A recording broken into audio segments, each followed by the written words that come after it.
السلام علیکم دوستو آج کی اس ویڈیو میں ہم دیکھیں گے فرعون کے بارے میں۔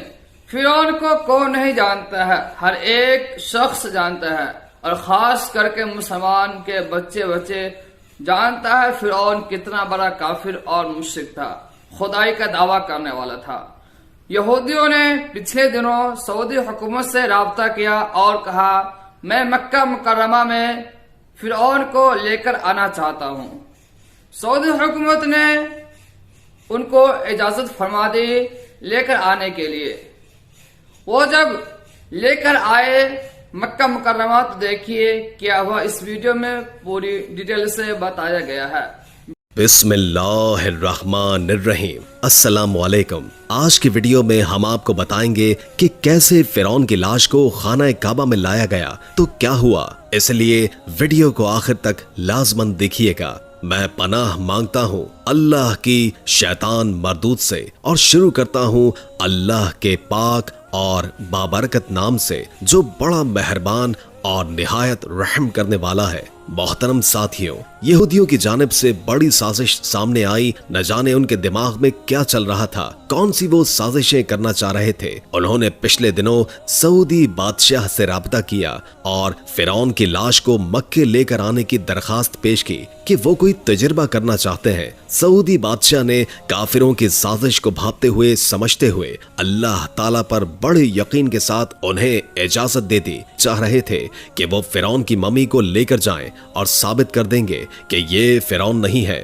بلکہ فرعون سمجھا جا رہا ہے کوئی اور ہے۔ جب وہ فرعون کی ممی کو خانہ کعبہ لے کر گئے۔ دوستو، ویڈیو میں آگے بڑھنے سے پہلے تمام دوستوں سے درخواست ہے کہ ویڈیو کو لائک کریں اور ہماری محفل دعا کا حصہ بننے کے لیے کامنٹ میں اپنا پورا نام لکھیں تاکہ آپ کے لیے دعا کی جا سکے۔ تو دوستو، وہاں جب فرعون کو خانہ کعبہ کے سامنے آ گیا تو ایک ایسا معجزہ رونما ہوا جس کے بارے میں ہم آج کی ویڈیو میں آپ کو دکھانا چاہتے ہیں اور بتانا چاہتے ہیں، اور یہ معجزہ دیکھ کر دوستو یقین جانیے یہ ایک ایسا معجزہ تھا جس کو دیکھنے کے بعد وہ سارے یہودی کافر سجدے میں گر گئے۔ پیارے دوستو، 1991 سے پہلے اس دنیا کا کوئی انسان نہیں جانتا تھا کہ خدائی کا دعویٰ کرنے والے فرعون کی لاشوں کا کیا ہوا، یا ان کی باقیات کہاں ہیں، یا کہیں ہے بھی یا نہیں۔ الہامی کتابوں میں تورات، بائبل اور قرآن پاک میں اس واقعے کا ذکر تفصیل سے ملتا ہے۔ حضرت موسیٰ علیہ السلام اور بنی اسرائیل قوم کا پیچھا کرتا ہوا فرعون پانی میں غرق ہو کر اپنی فوج سمیت غرق ہو گیا تھا۔ موسیٰ علیہ السلام اور ان کی قوم کو پانی نے اللہ کے حکم سے گزرنے کا حکم دیا تھا۔ اس کے بعد اس کا کیا ہوا، اس بارے میں بائبل اور تورات خاموش ہے، لیکن قرآن پاک میں اس کے انجام کے بارے میں بہت ہی عجیب سی باتیں کہی گئی ہیں جس کی کسی کو سمجھ نہیں تھی کہ اس کا مطلب کیا ہے۔ خود مسلمان بھی اس بات کو پڑھ کر آگے گزر جایا کرتے یا یہ سمجھے بغیر کہ اس بات کا اشارہ کس جانب ہے۔ دوستو، سورہ یونس میں فرعون کے مرنے کے بعد اس کا انجام نام کچھ اس طرح فرمایا گیا ہے، بس ہم تیرے بدن کو سمندر سے نکال کر محفوظ کر لیں گے تاکہ تو بعد میں آنے والوں کے لیے عبرت بن جائے۔ سورہ یونس آیت نمبر 92۔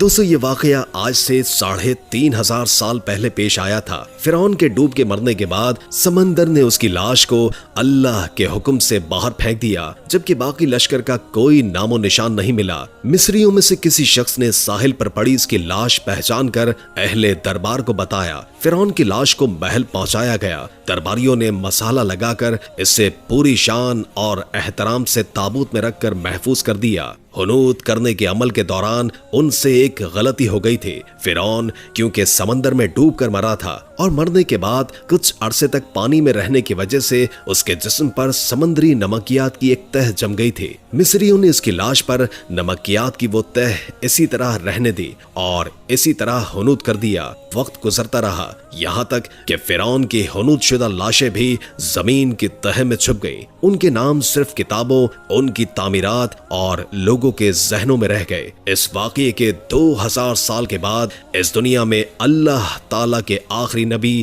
حضرت محمد مصطفیٰ صلی اللہ علیہ وآلہ وسلم تشریف لائے۔ ان پر نازل ہونے والی آخری کتاب میں فرعونوں کے قصے بڑی تفصیل کے ساتھ بیان کیے گئے تھے، اور اسی سلسلے میں اس فرعون کا جسم محفوظ کرنے کی بابت آیت نازل ہوئی تھی۔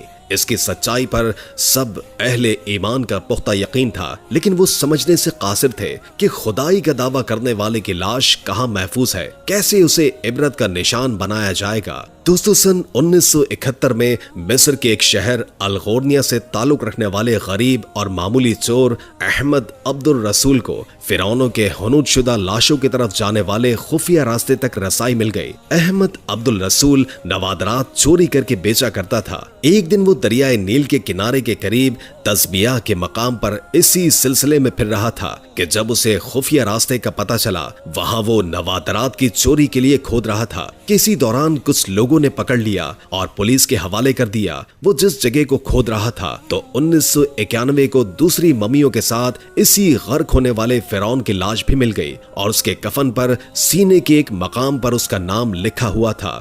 ان ممیوں کو ماہرین قاہرہ لے گئے۔ جب ان ممیوں کی تفصیل کا جائزہ لیا گیا تو فرعون والی ممی میں پرچم میں نمکیات کی تصدیق ہو گئی کہ یہ وہی فرعون ہے جسے اللہ تعالیٰ نے پانی میں غرق کر کے بدترین انجام سے ہمکنار کیا تھا۔ دوستو، یہ بہت بڑا واقعہ تھا۔ اس کی تصدیق کے لیے دنیا بھر کے ماہرین آثار قدیمہ اور سائنسدان مصر کی طرف امٹ پڑے۔ مختلف سائنسی ٹیسٹ کرنے کے بعد دنیا بھر کے سائنسدانوں نے تصدیق کر دی کہ دوسری سب لاشوں کے نسبت صرف فرعون کی لاش پر ہی نمکیات کی سمندری تہ جمی ہوئی تھی۔ دوستو، اس تصدیق کے بعد اسے فرعون کی لاش قرار دے کر عجائب گھر میں محفوظ کر دیا گیا۔ سن 1992 میں جب فرعون کی ممی خراب ہونے لگی تو اس وقت کی مصری حکومت نے فرانس کی حکومت کو درخواست کی کہ فرعون کی ممی کو خراب ہونے سے بچایا جائے، نیز جدید سائنسی ذرائع سے اس کی موت کی وجہ بھی معلوم کی جائے۔ مصری اور فرانسیسی حکومت نے مل کر ممی کے فرانس جانے کا انتظام کیا۔ جب فرعون کی لاش کو فرانس پہنچایا گیا تو ایئرپورٹ پر فرانسیسی صدر بذات خود حکومت کے اعلیٰ عہدیداروں، تمام وزراء اور فوج کے افسران کے ساتھ استقبال کے لیے موجود تھے۔ فرعون کی لاش کا استقبال کسی عظیم زندہ بادشاہ کی طرح کیا گیا۔ فوجی دستوں نے سلامی دی۔ فرعون کی ممی کو ماہر ڈاکٹر کی ٹیموں کے حوالے کیا گیا۔ اس ٹیم کی سربراہی ڈاکٹر مورس بکائے نے کی تھی۔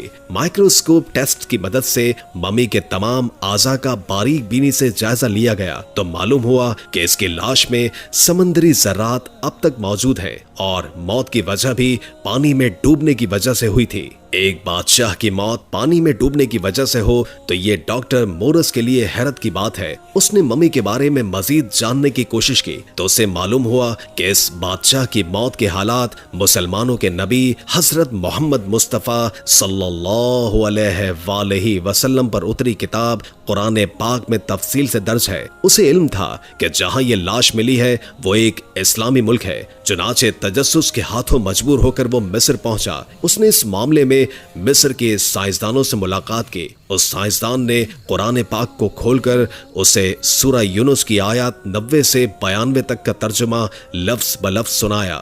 فرعون کے خدائی کا دعویٰ، اس کا پانی میں ڈوب کر مرنا اور پھر پانی سے نکال کر اس کی لاش کا حنوط ہو جانا اور پھر دوبارہ لاش کا ملنا اور پھر لاش کو جدید سائنسی دور میں دوبارہ محفوظ کیا جانا، سب کا اشارہ ایک جانب تھا اور بہت واضح تھا کہ تجھے بعد میں آنے والوں کے لیے عبرت کا نشان بنا دوں گا۔ دوستو، فرعون کی لاش اسے محفوظ کر کے دنیا کے سامنے رکھ دی گئی ہے۔ انٹرنیٹ کی ایک کلک پر رسائل اور جرائد پر، ٹی وی چینلز پر اور عجائب گھروں میں قابل ترس حالت میں موجود ہے۔ ڈاکٹر مورس نے آیات کا ترجمہ سنا تو اسی وقت پکار اٹھا کہ اللہ سچا ہے، قرآن سچا ہے اور اللہ کے نبی حضرت محمد مصطفیٰ صلی اللہ علیہ وآلہ وسلم سچے ہیں۔ کلمہ پڑھا اور مسلمان ہو گیا تو اس کے بعد یہودی کہاں رک سکتے ہیں؟ دوستو، جہاں وہ صدیوں سے مسلمان بلکہ جتنے نبی اس دنیا میں آئے سب کے خلاف سازشوں، ان کو تکلیف دینے اور ان کو قتل کرنے میں لگے رہے ہیں،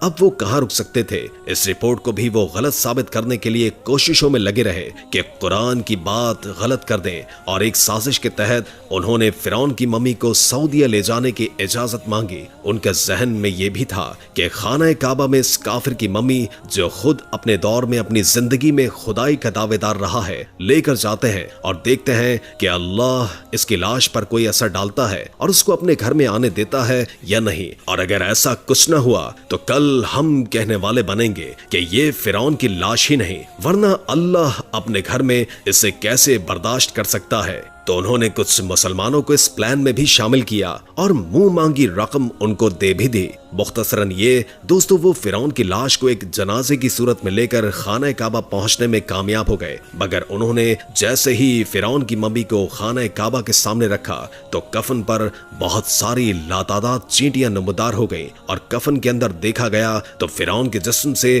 لاتعداد عجیب و غریب چینٹیاں دیکھ کر سب کی چیخیں نکل گئیں۔ اس کو ہٹانے کی کوشش کرنے والوں کے ہاتھ پر چڑھ گئیں اور کاٹنے لگیں، جس کے باعث انہوں نے لاش اٹھا کر فوری وہاں سے دوڑ لگا دی۔ باہر آتے ہی یہ سب کچھ غائب ہو چکا تھا اور ممی ویسے کی ویسی تھی۔ یہ سب معاملہ دیکھ کر وہ جتنے لوگ تھے خوف زدہ ہو گئے، اور سننے میں یہ بھی آیا کہ وہ بھی مسلمان ہو گئے۔ پیارے دوستو، یہ سب ہمیں سعودی میڈیا کے ذرائع سے معلوم ہوا ہے۔ اس میں کتنی صداقت ہے یہ تو آپ ہمیں کامنٹ میں بتا سکتے ہیں، کیونکہ یہودیوں سے تو کوئی بعید نہیں، وہ تو صدیوں سے مسلمانوں کے خلاف سازشیں کرتے آ رہے ہیں اور ان کو غلط ثابت کرنے کے لیے نہ جانے کیا کیا ہتھ کنڈے اپناتے آ رہے ہیں، اور اس جدید دور میں بھی وہ مسلمان نوجوانوں کے اذہان میں اسلام اور قرآن پاک کو لے کر عجیب و غریب شک و شبہات پیدا کر رہے ہیں۔ سوشل میڈیا ایسی بکواسیات سے آپ کو بھرا ہوا ملے گا۔ آپ کیا کہتے ہیں اس بارے میں اپنی رائے ضرور دیجیے گا۔ امید ہے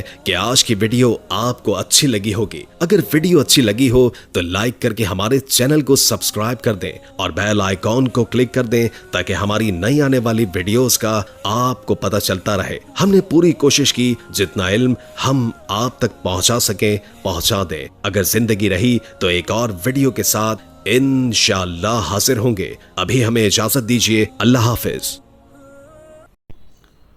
فرعون کسی شخص کا نام نہیں تھا، یہ فرعون مصر کے بادشاہ کا لقب تھا۔ حضرت موسیٰ علیہ السلام کے زمانہ میں جس نے فرعون کے زمانہ میں پیدا ہوئے اس کا نام قابوس ابن مصعب ابن ریان تھا۔ کردار کے لحاظ سے یہ فرعون بابل کے نمرود کا بھائی تھا۔ دونوں ہی نے خدائی کا دعویٰ کیا تھا۔ تو دوستو آپ نے دیکھا کیسا عبرت ناک انجام اللہ پاک نے بنا دیا فرعون کا۔ ایسی ویڈیو کے دیکھنے کے لیے آپ ہمارے چینل کو سبسکرائب کر لیں اور آپ کو ایسی ویڈیو دیکھنے کو ملتی رہے گی۔ جب تک کے لیے اللہ حافظ۔